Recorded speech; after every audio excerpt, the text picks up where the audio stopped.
Hi friends, என்னோட ஸ்டைலில் ஒரு முருங்கைக்கீரை பொரியல் எப்படி செய்யறதுன்னு பார்க்கலாமா? இந்த மாதிரி இன்ட்ரெஸ்டிங்கான ரெசிபிஸ்க்கு நம்ம அடுப்பு அகாடமி சேனலை சப்ஸ்கிரைப் பண்ணிக்கோங்க.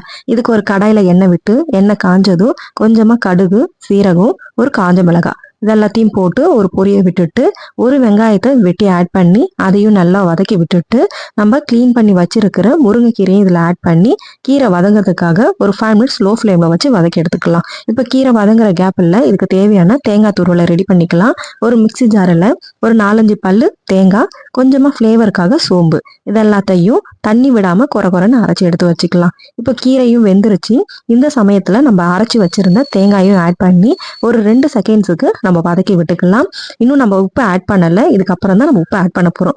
ஏன் நம்ம உப்பை இப்போ ஆட் பண்ணணும் அப்படின்னா கீரை வந்துட்டு வதங்க சுருண்டு குவான்டிட்டி கம்மியாக வரும். நம்ம கீரைக்கு உப்பு முன்னாடியே போட்டுட்டோம்னா அளவு தெரியாமல் போட்டுருவோம். அதனால நல்லா வதங்கினதுக்கு அப்புறம் போட்டோம் அப்படின்னா எவ்வளோ தேவையோ அதுக்கு தகுந்த மாதிரி கம்மியாக போட்டுக்கலாம். அதுக்காக தான் நான் லாஸ்ட்டில் ஆட் பண்ணுறேன். இப்போ உப்பையும் போட்டு ஒரு நிமிஷத்துக்கு வதக்கி எடுத்தோம் அப்படின்னா என்னோட ஸ்டைலில் முருங்கைக்கீரை பொரியல் ரெடி. ட்ரை பண்ணி பாருங்க. டேஸ்ட் எப்படி இருந்ததுன்னு எனக்கு மறக்காம கமெண்ட் பண்ணுங்க. என்னோட வீடியோஸ் உங்களுக்கு பிடிச்சிருந்ததுன்னா லைக் பண்ணுங்க, ஷேர் பண்ணுங்க, சப்ஸ்கிரைப் பண்ணுங்க. பாய்.